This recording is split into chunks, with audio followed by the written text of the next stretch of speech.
Assalamualaikum warahmatullahi wabarakatuh. Perkenalkan, nama saya Raisa Habibah Nuraini dengan NIM 25011070237. Saya dari Fakultas Tarbiyah dan Keguruan, jurusan Pendidikan Guru Madrasah Ibtidaiyah, lokal 25B. Jadi di video kali ini saya akan membahas topik yang cukup menarik, yaitu mengapa peradaban Islam mengalami stagnasi padahal dulu pernah maju.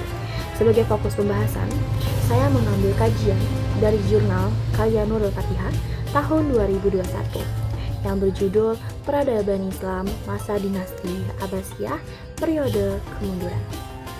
Nah, jadi dari jurnal ini kita akan melihat bagaimana kemajuan besar yang dulu pernah dicapai umat Islam pada masa Abbasiyah akhirnya mengalami penurunan yang cukup drastis. Oke, baik. Kalau kita mundur sedikit kepada masa kejayaan Abbasiyah, sekitar abad ke-8 sampai 11 Masehi, Baghdad menjadi pusat ilmu pengetahuan dunia. Ada ilmuwan besar seperti Ibnu Sina, Al-Khawarizmi, dan Al-Farabi yang karyanya masih dikenal sampai sekarang. Jadi pada masa itu Islam bukan cuma kuat secara politik, tapi juga unggul di bidang ekonomi, sains, dan kebudayaan. Tapi seiring berjalannya waktu, cahaya kejayaan itu mulai meredup. Lalu apa sih sebenarnya yang membuat peradaban Islam ini menurun, bahkan sampai runtuh? Menurut jurnal yang saya baca, yaitu dari Nurul Fatihah, kemunduran itu berasal dari dua faktor. Yang pertama itu faktor internal dan faktor eksternal. Yang pertama akan kita bahas yaitu faktor internal, yaitu faktor yang berasal dari dalam pemerintahan Islam sendiri. Faktor internal yang pertama yaitu lemahnya kepemimpinan khalifah. Banyak khalifah Abbasiyah di periode akhir yang tidak punya kemampuan memimpin dengan baik. Mereka lebih sibuk dengan kemewahan mereka dan urusan pribadi mereka. Sementara kekuasaannya dipegang oleh orang-orang Turki dan Persia. Akibatnya, khalifah hanya menjadi simbol tanpa kekuatan yang nyata. Yang kedua, yaitu munculnya dinasti-dinasti kecil. Karena pemerintah pusat lemah, daerah-daerah mulai memerdekakan diri mereka sendiri. Contohnya itu seperti dinasti Umayyah di Spanyol dan Fatimiyah di Mesir. Akibatnya, kekuatan Islam yang dulunya bersatu jadi terpecah-pecah dan saling bersaing. Yang ketiga, yaitu ekonomi atau kemerosotan ekonomi. Jadi pada masa awal itu tuh Bani Abbas dikenal makmur. Tapi saat politik mulai rusak, ekonomi terjatuh, banyak pejabat korup, rakyat makin miskin, dan kas negara tuh kosong. Pendapat negara berkurang karena banyak wilayah tidak lagi membayar pajak. Sementara pengeluaran untuk gaya hidup istana terus meningkat. Yang terakhir yaitu fanatisme keagamaan dan munculnya aliran sesat. Pertikaian antara Sunni dan Syiah makin parah, bahkan menimbulkan perang saudara. Gerakan seperti Zindiq dan Khawarij juga membuat umat Islam terpecah, sehingga semangat mencari ilmu dan berinovasi ikut menurun.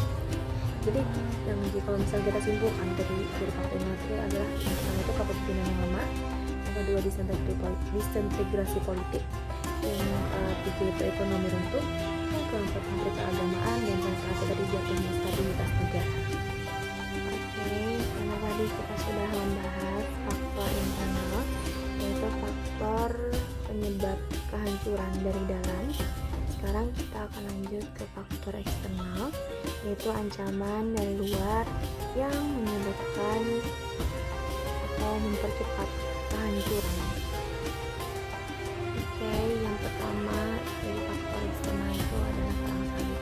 Jadi perang salib ini terjadi sejak tahun 1095 Masehi, dan perang ini melemahkan kekuatan negara Islam dan menguras sumber daya ekonomi. Banyak wilayah strategis seperti Baitul Maqdis jatuh ke tangan pasukan Kristen. Yang kedua itu adalah serangan bangsa. Di Mongol, di wilayah pimpinan Hulagu Khan tahun 1258 Masehi, pasukan Mongol menyerang Baghdad, menghancurkan kota, membunuh Khalifah Al-Mu'tasim, dan membakar ribuan buku ilmu pengetahuan. Tragedi ini dianggap sebagai tanda berakhirnya kejayaan dinasti Abbasiyah dan titik besar dalam sejarah Islam. Kalau kita lihat lebih dalam, sebenarnya kemunduran peradaban Islam di masa Abbasiyah itu tidak hanya disebabkan oleh perang atau serangan dari luar saja. Justru akar masalahnya ada pada rapuhnya pondasi internal umat Islam itu sendiri.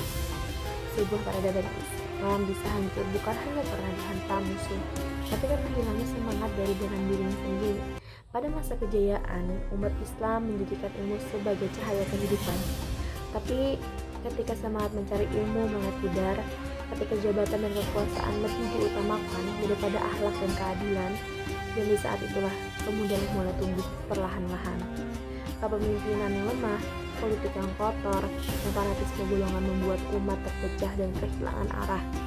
Jadi refleksi yang bisa kita ambil adalah untuk membangun kembali kejayaan Islam ini, kita bisa hanya berharap pada pemimpin, tapi harus dimulai dari diri sendiri dengan belajar sungguh-sungguh, menjaga akhlak, berpikir kritis, dan menjunjung persatuan.